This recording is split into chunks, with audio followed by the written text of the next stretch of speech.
right, this is Jennifer with Southwest Skywatch News. We are at the Project Jupiter construction site near Santa Teresa, and I'm interviewing Annie Ersinghaus. We're going to be on audio today, and we're going to take a look at some of the things that concern people in the area. Annie, go ahead and tell us a little bit about yourself and what has you concerned about this project. Hi, my name's Annie Ersinghaus. I'm from Las Cruces, and we're here today checking out the start of the construction for Project Jupiter. And I think the main thing that's concerning about this site is its sort of environmental implications that have to do with our air and also our water, and not to mention AI moral implications beyond that. But all right, awesome. So what would you say are your top 3 concerns about this project?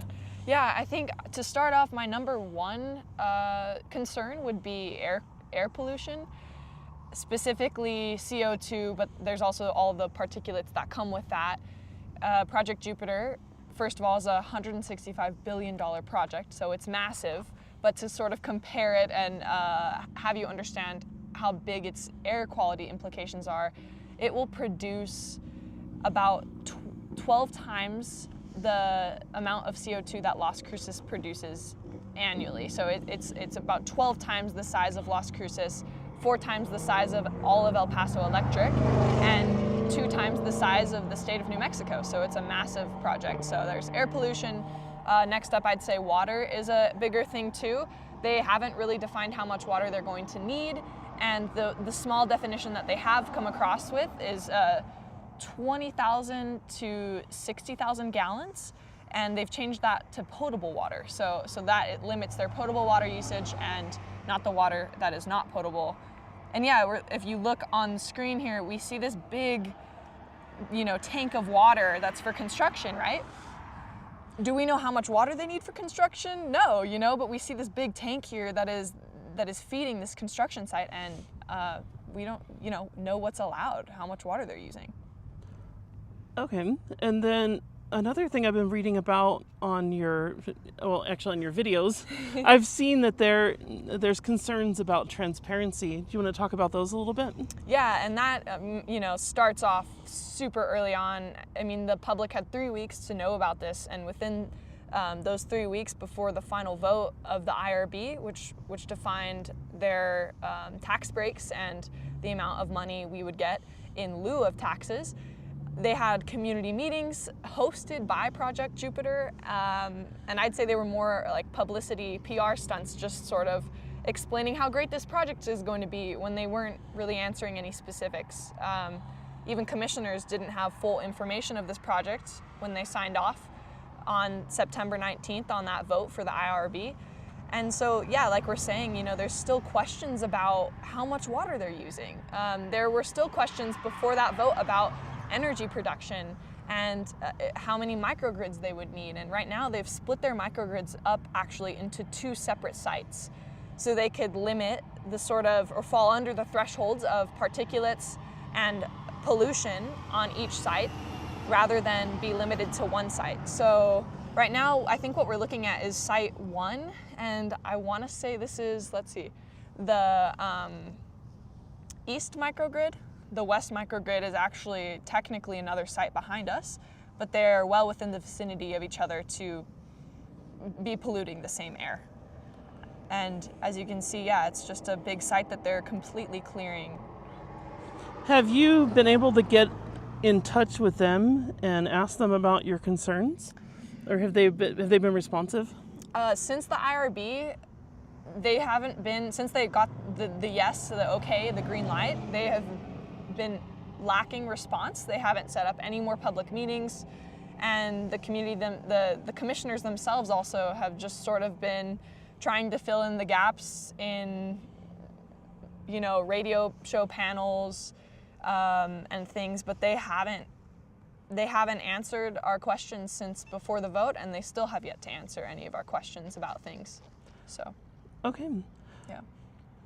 Do you have anything else you'd like to add that you think the public should know or be concerned about for this project? I think one thing to note is that these big corporations who's behind this is Oracle, and and OpenAI and these big corporations have kind of picked out these areas and spotted them because they know that we'll roll over easy. Our commissioners did roll over easy. We gave them tax breaks. We made it cheap to make this here, and they can really get away with using our natural resources and also polluting the area without much pushback. And so I think as a community, we need to show them that we're not just going to roll over, and we're gonna do something about this and keep up the fight. So. What do you think about the potential benefits that the Project Jupiter representatives have been discussing? I would have to say I think these are all false promises. I think we've seen from the beginning that there's really a lacking of a reason why to believe, first of all, this project, but then also our commissioners. They have once again, failed to just give the public any sort of specific answers for any of these things and gone behind the public and made these deals. One lone commissioner was granted unilaterally to be able to make decisions on final documents without the eye of the other commissioners or the public. So, they promise $300 million to our county over 30 years, and that's 0.2% of that first initial $165 billion. And so I think these promises of jobs, 2,500 construction jobs, which are also, they don't have to be New Mexican. There was no, they said they were going to try to have New Mexicans do these construction jobs, but there's no requirement to. And then the 750 final jobs, permanent jobs for when the data center is actually in place, to me is that worth 4 cities worth of pollution? 2 Albuquerques and 2 Las Cruces on top of this, is that worth the supposed benefits that's going to come out of this? And I'd have to say no, and I think we have no reason to believe these false promises. All right, well, before we go, I do want to mention, and in case, especially, I'm hoping that the people from Project Jupiter do watch this at some point, because I have sent emails inviting them to do a similar interview. And if they're open to it, we could even do a site tour.